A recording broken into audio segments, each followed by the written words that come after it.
Spoiler alert. Spoiler alert. American-made spoiler app. You've earned it. You've earned it. You find Patronies. So, spoiler apps are when Chris and I get into the heavy details. I don't know why I'm going into it's like... Everyone take a knee. Everyone take a knee.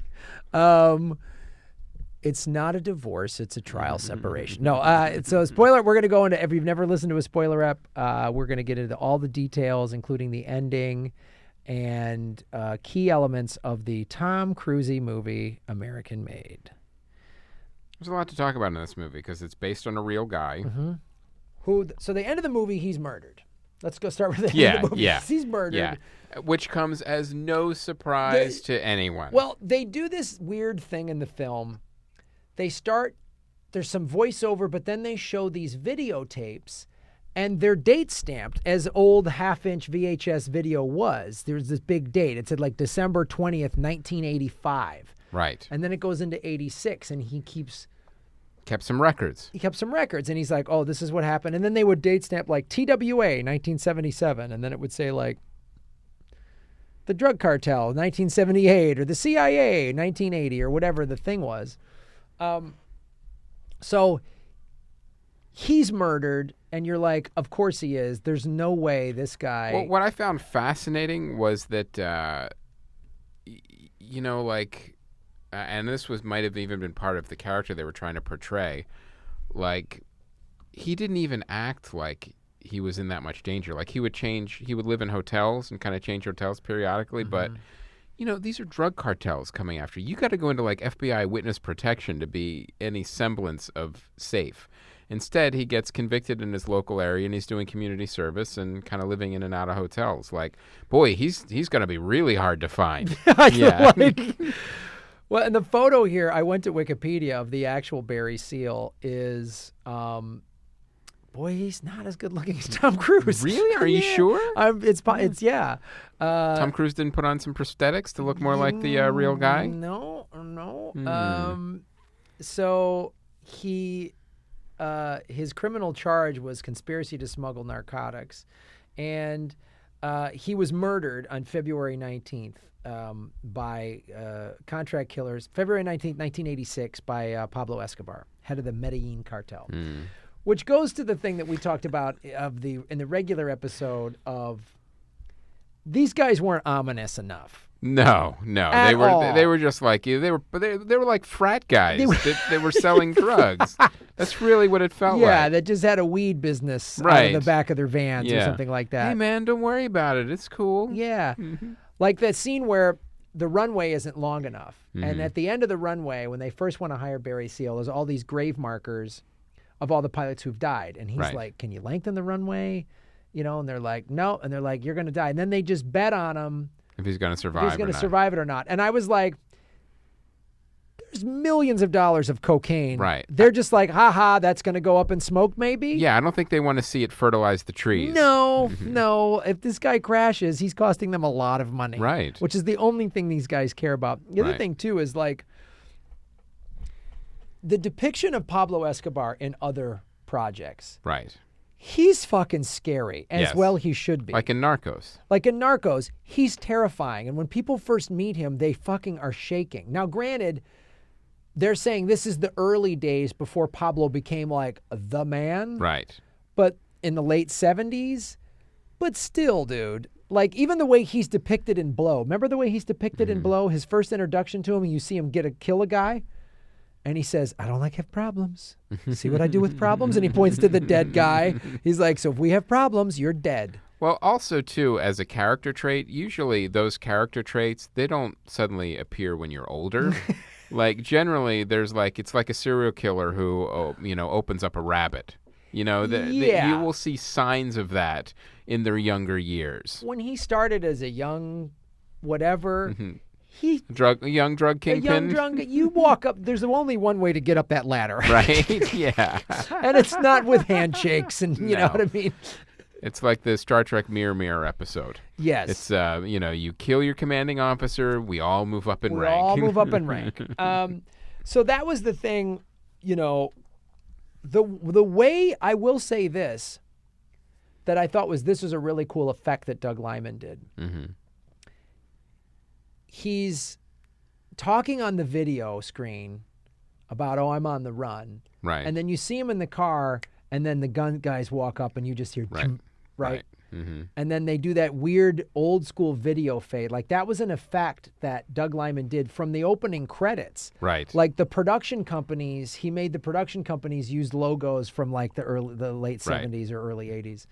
And so he lower resed, he de-resed everything. Yeah, he de-resed everything. So then when you see Barry Seal's face sort of digitally phase out, like when video goes bad. Not down-res. Down-res or whatever. I thought that was a cool effect of he's dead. Mm-hmm. And like the tracking went out? Right? Yeah, exactly. Yeah, VHS, exactly. yeah. Like VHS. So, and then they gave you all of the stats at the end of the movie. His wife, they never touched his wife. She got to live. And they showed you like where each person ended up. And then the Schaefer was played by Domhnall Gleeson, was like, I got an idea. Let's involve Iran. You know, and then they show like the C-SPAN trial of like the Iran-Contra hearings. And then it said at the end, too, he got a promotion for all of his great ideas. Now, one thing that didn't get touched on was, did the family go into FBI witness protection, or did they just move? So none of that really, you didn't see that much in the film. You know, I feel like the assassination, contract killing was a lot harder back then. You needed a Thomas guide. Yeah. Like, well, let me read you some stuff that they didn't go into about Barry Seal. Barry Seal, and some of this goes to the point that we were making in the regular episode of. And again, we both liked the movie. I mean, it was fun. How it was almost a little too light. Right. A little too wacky hijinks. Here's one of the things that they went into. Edge of Tomorrow was more serious. Yeah. In 1961, Seal enlisted in the Louisiana National Guard for 6 years, serving with the 20th Special Forces Group. He graduated from United States Army Airborne School. Oh, that was never. That's a pretty serious school. That's not a like. That's not TWA flight school. No, but never completed United States Army Special Forces selection and training. Seal later served with the 24th Engineer Battalion with an MOS of being a radio telephone operator. Right? All the stuff that apparently that they said in the movie about him being with TWA, the youngest pilot, that was like, that happened. But nothing of the backstory of how he got there. Well, here's the other thing. Seal's career at TWA ended in July 1972 when he was arrested for involvement in a conspiracy to smuggle a shipment of plastic explosives to Mexico using a DC-4. Okay. Wow. In the movie, it was cigars. Right. He was transporting cigars and to like bellhops or something like that in Vancouver, and that's when... That's very different. Little different. Little different. The case was eventually dismissed in 1974 for prosecutorial misconduct. CIA. Yeah, but I was going to say. TWA in the meantime. How did they make that go away? Yeah, they fired Seal, who had falsely taken medical leave to participate in the scheme. Well, now this is a great example of a movie that got Hollywooded up. You know, the key word in based on a true story is based. Because if you would have said at the beginning that he was transporting explosives, you immediately lose empathy for that character. I'm like, well, he's a criminal who doesn't care. Special Forces guy. He just was like, I don't give a shit. And he was into some shady shit way before. Now, cigars, you're like, well, it's just cigars. It's fun. He seems like a good guy. Yeah. Yeah. He's a fun-loving dude, and he got mixed up with some bad folks. Yeah. So that some narrative dramatic dramatic stuff. This is the thing that when we were talking about, because I'm just reading this now as we're doing the spoiler ep, so I did not read this before the regular episode. Now I understand what my gut was telling me, which was I wanted to hear more of this type of stuff, right? Because there's no way just fun-loving guy, beautiful wife, TWA pilot. Got mixed up with the CIA. Oh, whoops, the CIA came in and tricked him. Because of cigars. No. No. They clearly had his eye. They had their eye on him for a little while. According to statements Seal later made after he became a DIA informant, he began smuggling small quantities of marijuana in 1976. They never talk about that. He's just like, I'm flying for taking photos for the CIA. And then CIA guy, he goes, I need money. He goes, well, you'll figure it out. Oh, I guess I better transport cocaine. All right. I guess I will. They skipped over plastic explosives and weed. Right. By 78, however, he had begun flying significant loads of cocaine because pound for pound it was more profitable to carry coke than weed. In 79... Isn't that still true today? Yep. Seal was arrested in Honduras after a trip that he was returning from a drug smuggling trip to Ecuador. Although the Honduran police did not find any cocaine, they did find an M1 rifle, and Seal was imprisoned in July of 1980. Undeterred by his arrest, Seal expanded his operations. On his return to the United States, he hired William Bottoms, his ex-brother-in-law, as a pilot, and from 80 on, Bottoms was the main pilot in Seal smuggling, when Seal oversaw planning and operations. He's delegating. He's delegating. He's delegating. He's delegating, sure. That's what a good business person does. Yeah. Seal later began working for the Medellin cartel as a pilot and drug smuggler. He transported numerous shipments of cocaine from Colombia and Panama to the United States and earned as much as $500,000 per flight. After successful runs at his home base in Louisiana, he moved operations to Mena International Municipal Airport, which they did that in Mena, Arkansas. There he bought, sold, and operated many planes. That was fairly accurate. So... Now, the other thing, too, is like, you remember that scene in the movie where the CIA says, all this is yours. It's like this house, the land between here and the runway, the airport, everything is now yours. Yeah. And so, obviously, there's not a lot of CIA talk in this Wikipedia thing, because the CIA controls the internet. But no, that's not true. It's the NSA. That's right. You're right. I'm sorry. I got my wrong A's mixed up. But so, yeah, I mean, all that stuff was interesting. I really, again, it's a fun, entertaining movie, but I'd like to see. Maybe that's why our stats went down. Yeah. Probably. Yeah. I wouldn't doubt it. That's what NSA throttling. Yeah, well, that's what YouTube does. They demonetize videos that talk too much about war and stuff. I've had that happen on Political Vigilante. So that's how they what's the word I'm looking for? Censor? Yep.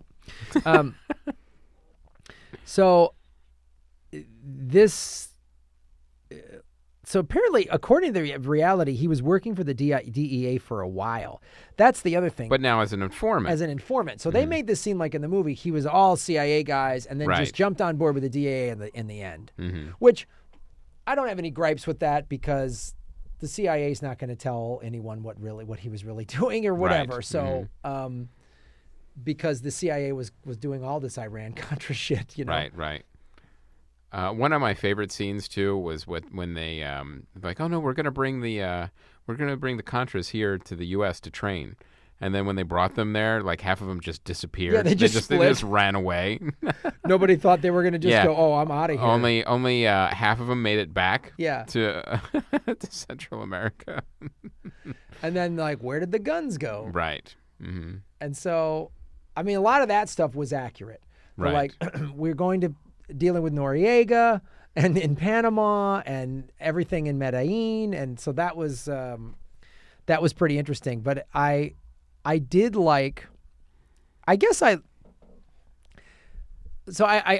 can't talk about this movie without comparing it to Narcos. But the CIA guy in Narcos is what you would imagine a CIA guy to be. Always just sort of shows up, happens to be involved with everything, just knows what's going on. Knows what's going on. And never uses his real name. No, those guys are weird. I remember being in Afghanistan the very first time, and we were at this small base in the South, and I had my little Sony Handycam. That's what I shot Afghanistan on that had the mini DV tapes. Right. And I was going around just shooting. We were like stuck at this base, and I was just shooting stuff around this base. And you picked up a shadow. Yeah. I started talking to this guy, and as I'm talking to this guy, this dude starts walking up, and he's like, "What are you doing? Talking to questions." I immediately put the camera down. I go, "Oh, I'm sorry. I'm a comedian with the USO. I'm just asking questions." He goes, "You can't ask questions. What are you doing?" And I was like, okay, sorry. Then that guy just happened to be on our helicopter back to the bigger base, Kandahar. Now, we're on a Black Hawk helicopter with the doors open. We're all strapped in. And there's me, the other comic. Your strap gets a little looser. No, oh boy. Oof. But, and then there's a couple other people that are military, but I can tell they're like behind the desk military, and they've never been on a Black Hawk either. Mm-hmm. And so we're all taking pictures out of the window.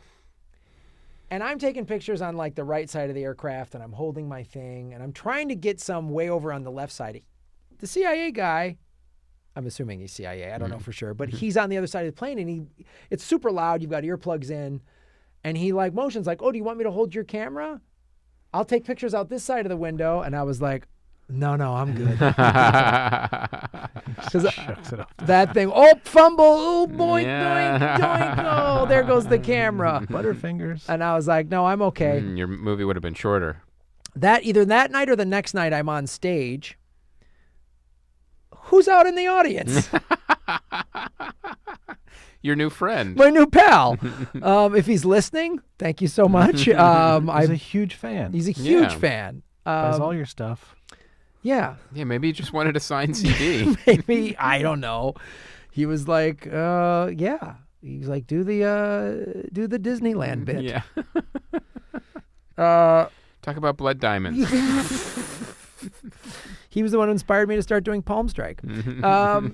So yeah. So my point is, I don't know. I'm not in the military, but when I would come in contact with these like special forces-y guys, they wouldn't have name tags on. Well, they wouldn't have uniforms on either, right? Some of them would be dressed in civilian clothes. Yeah, it's like Josh Brolin in Sicario. Yeah, guys like that. Where they all had, a lot of them had beards, and you could tell they would go out in public dressed like locals. And so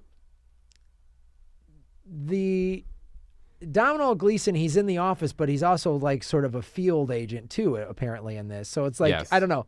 There was just stuff in there. He was a handler. He was a handler, so you felt like he's a good actor, and he's interesting, and it was his report, he's funny and stuff, but like. And what I love too is like, Tom Cruise in one of the tapes too, maybe I should ask more questions. And he took the CIA agent at his word, but ultimately it came down to money. Like all the money that was being thrown at him eliminated a lot of questions that he might have or possibly should have asked.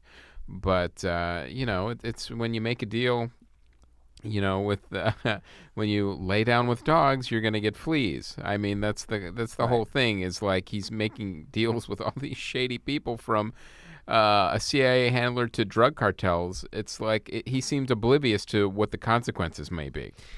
Which is, like I said, was a choice in the movie for sure. It always made him seem like, this is all going great, everything's in control, when ultimately he was being used by all the different sides. And there was one great scene where, everyone kind of arrests him at once, and he's like, well, I'll give you all Cadillacs, I'm going to walk out of here.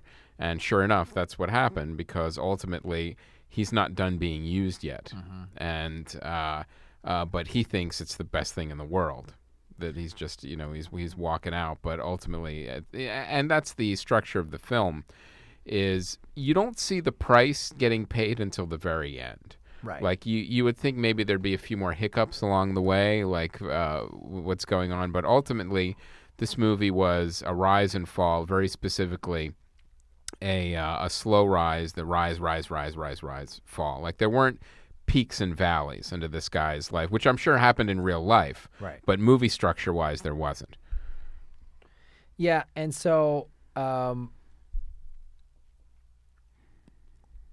reading this, let me about the assassination.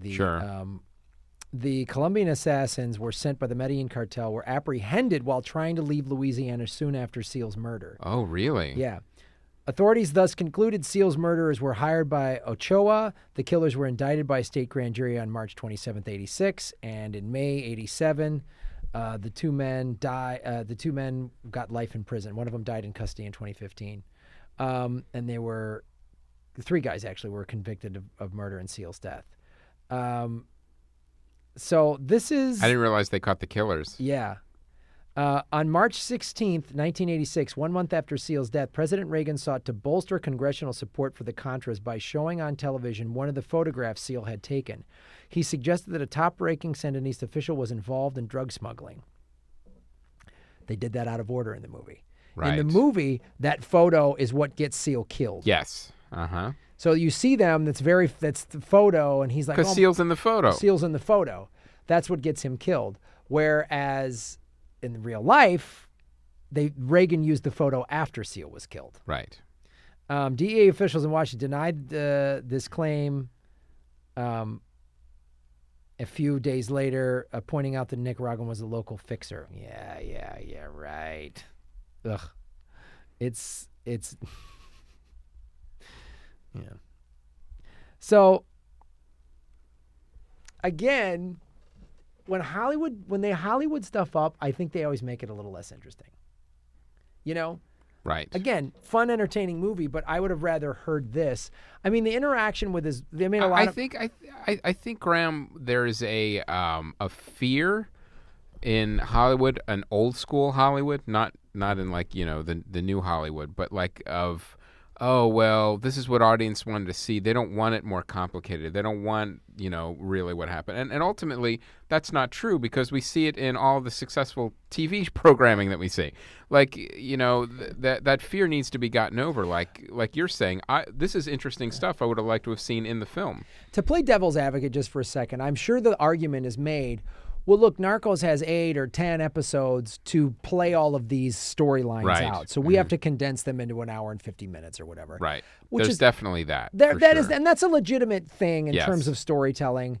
But I agree with you, too, that, like, I think they then just take the easy way out. Yes. And they go, well, you just got to hit these old school Hollywood plot points. Right. This movie felt like the path of least resistance. Right. The way it was structured. And it's you know, Aaron brings up Sicario. That movie is so dense and so complex, and it's great. You know what I mean? They didn't just scrub it down Hollywood style and just go boom, boom, boom, plot point, plot point. And you walk away from that movie going, God, this is such a complicated issue. Because it is. Right. It's not just, we tricked some cigar smuggler. Structurally, I really felt like, you know, Sicario, the one thing that I had a problem with actually was the script. I felt like it was like the first act of a larger movie. That's really what it felt like to me. Like there was all this setup, but that was intentional. Now, it's interesting. Taylor Sheridan, who wrote the script, Hell or High Water, I thought was such a much more interesting and better crafted screenplay. But I think, you know, Sicario was still a very interesting watch for sure because it had great performances, great characters. Structurally, I didn't like it as much as Hell or High Water. So let me see this. This is what actually revealed Seal's involvement, the real story. So a report in July 17th, 84 issue of Washington Times linked officials in the Sandinista government. Wait, is that a newspaper? Yes, it's a foldy, crinkle up one. A relic. Linked officials in the Sandinista government to the Medellin cartel and discussed Seal's mission to Nicaragua. The public disclosures jeopardized Seal's life and quickly brought an end to the sting operation designed to capture the cartel's leaders. Questioned about the identity of the source, Jacobson replied, I heard that the leak came from an aide in the White House. He stated that Iran-Contra figure Oliver North had attended 2 meetings on the sting operation and motivation to release the information. So that's what they did. In the movie, they combined the two things. Because remember when the photo showed up on TV in the movie, he goes, North fucked us. Right. So North did, but it wasn't with that photo because the photo wasn't released till a month after he died. Right. Was assassinated. That's so fascinating. Now, see, that thing I get. Those are 2 lengthy storylines. Yes, that needed to be condensed. I understand why you condensed that. I want to ask you this. What did you think about the relationship with him and his wife? I know you've expressed the age gap. Yes. But, like, how much of that, I mean, like, what? You know what? It's interesting. I actually, I still bought it because for a couple of different reasons. One of them was that, you know, he was a pilot. He was gone a lot. And when he came home, you know, especially after, like, you know, him losing the job at TWA, them having to move in the middle of the night, and all of a sudden the suspicion, and then she was like, we can't live here, I need a new fridge and whatever. And then he starts throwing money around into the like, all right, there's your new fridge. Yeah, there's all these holes, cabinets. like there's no dishwasher. Yeah, and he just starts throwing money, and I saw kind of like that turn, and it reminded me of someone being like a mob wife, where you actually, you know there's something shady going on, but you ultimately turn the other way because this money will benefit you and your family. So you lie to yourself. So, exactly. Mm-hmm. So it's like, Tony Soprano's wife. Yeah. So Carmen. So I bought it. I felt like that seemed believable to me. And the thing I like too that I did believe is he's like, "Do you trust me?" And she goes, "No." Right. 'Cause you're a fucking. Yeah, and that question came up more than once. Yeah, you're a shifty cat, and what am I supposed to do? At least she says, "What am I supposed to go back and work at the Kentucky Fried Chicken?" Right. Exactly. And she then threatens to do it. She threatens to do it, and she's like trying to be the good wife. It's the 70s or whatever. What am I supposed to do here? And then when he does throw the money around, and that was a great scene because then you see she does enjoy the life and the riches and the nice house. And you see that house that was a shack get completely transformed. Yes. So, that had to have a contractor there for about once a day for 3 years. Right. That's, then they had like a pool and, all this landscaping and everything. Everything that you would need a rather large sum of money to do all those improvements. Yeah. And so she made that decision. Okay. Right. Mm-hmm. I'll look the other way. I'll let this slide. There's bags of money everywhere. My kids are never going to go hungry. And doesn't want to tell herself the reality of, oh, we could die. Right. But I think, now it sounds like. And ultimately he reassures her, oh no, we're safe. It's like, I'm working for the CIA. It's above board. Right. It's on the up and up. Sure. What could the CIA I'm a ever do? patriot. Yeah. But I think too, and in this Wikipedia, he talks about his ex-brother-in-law. It sounds like he was divorced a while ago. That's that's the other thing. While I like how they played out the relationship, again, I was wondering, this feels Hollywood. That, he's got to have a wife and we need a beautiful actress in there. Yes. Mm-hmm. And, I felt like something Tom Cruise said. Old school Hollywood. We got to have an actress. Even though the real Barry, like most women would be like, what? You got fired for smuggling a bomb? What? Fucking come out of here. You're out of your mind, Yeah. That I was like, where's this relationship going? Exactly. And so they're like, oh, that felt like more Hollywood. Well, why would she stay? Oh, give them kids. They'll have a bunch of kids. Mm-hmm. So that's why he wants to stay. I don't know I can't see on this if he has any actual, if he had real kids or not. Like it doesn't talk about that. It just goes into his early life and everything. He was 46 years old when he was killed.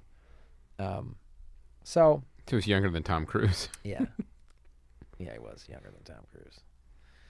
And they just talk about his brother-in-law. They don't talk about his being married or not. So that felt like one of those Hollywood things, like, we got to have a love interest, just like. Well, didn't they show his brother-in-law was the fuck up, right? Yeah. They showed him, and he was one of the ones that started getting him in trouble. Right. And in real life, his brother-in-law was one of the pilots. Okay. So it really, his brother-in-law, William Bottoms, he hired his ex-brother-in-law as a pilot. And from 1980 on, Bottoms was the main pilot in SEAL smuggling. So the brother-in-law in the movie is just a fucking idiot. He's like a 19-year-old dipshit, or whatever. Mm-hmm. Well, he's not a pilot. Right.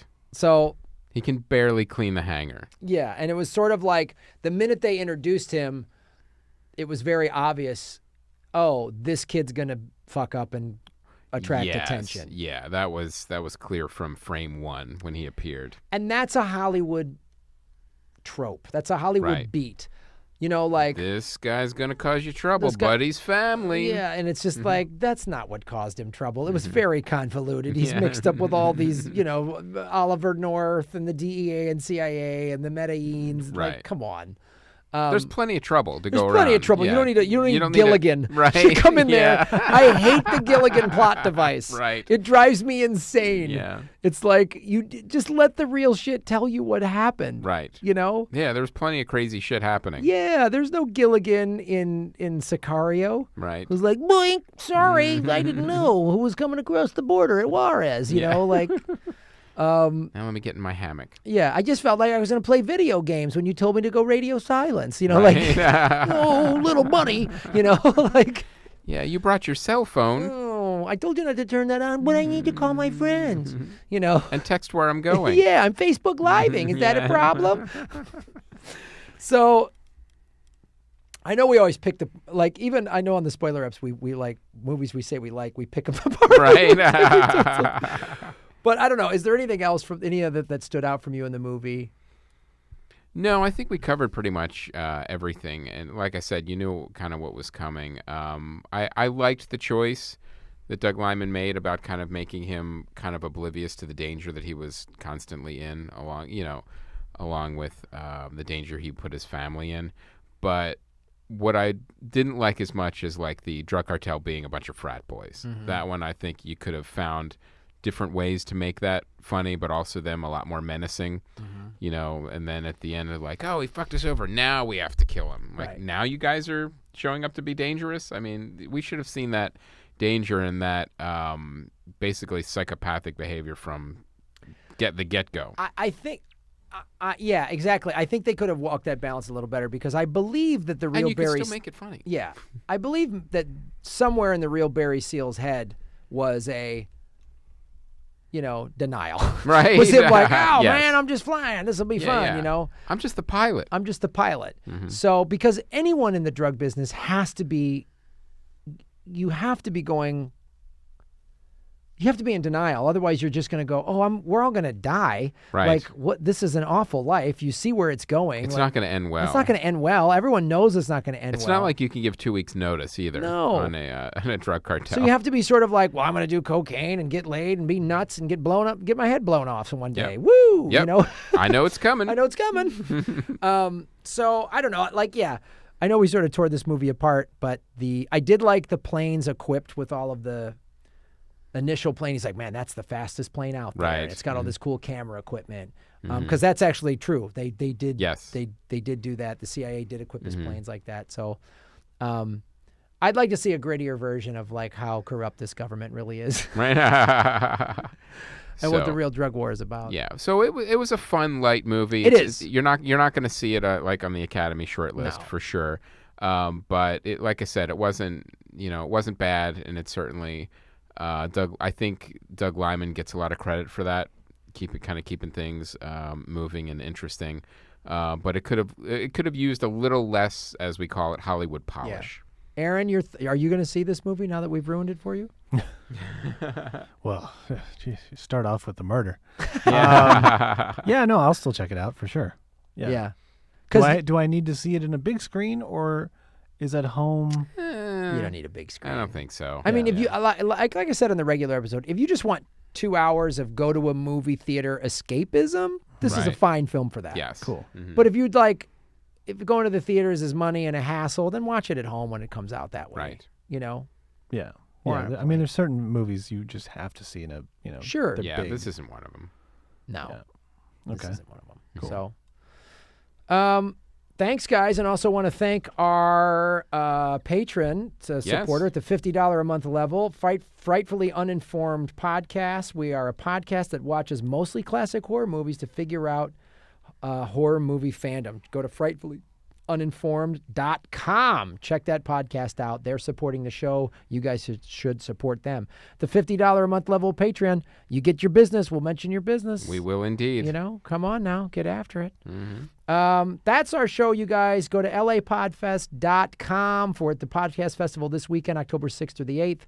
I've got tour dates October 10th in San Francisco, 11th in St. Louis, and the 12th through the 14th in St. Charles, Illinois. That's all at grahamelwood.com. So we will see you at LA Podfest, and it is, and we also have the CFN Presents. Yes. We have a screening of Killing Gunther. It's a really fun movie with Arnold Schwarzenegger, an action comedy. And the director's going to be there. We're going to introduce the director. Yes. So that's a cool little thing we're doing at Podfest, and we're probably going to screen earbuds again. We just might. Oh, shit. You never know. We might just screen it in your hotel room when you're sleeping at 3 Yeah. It might actually be on demand. Yeah, you actually could watch it. I hope so. The Biltmore is supposed to be haunted, so yes, it could just be an earbud screening. Yes. We're going to haunt that Biltmore with earbud screenings. Yeah. All right, guys. Thank you so much, Aaron Brungardt, for doing the digital business. Yeah. Thanks for the DB. That sounded weird. Thanks, everybody, at All Things Comedy. My name is Graham Elwood. And I'm Chris Mancini. And as always, remember, Han shot first. Han shot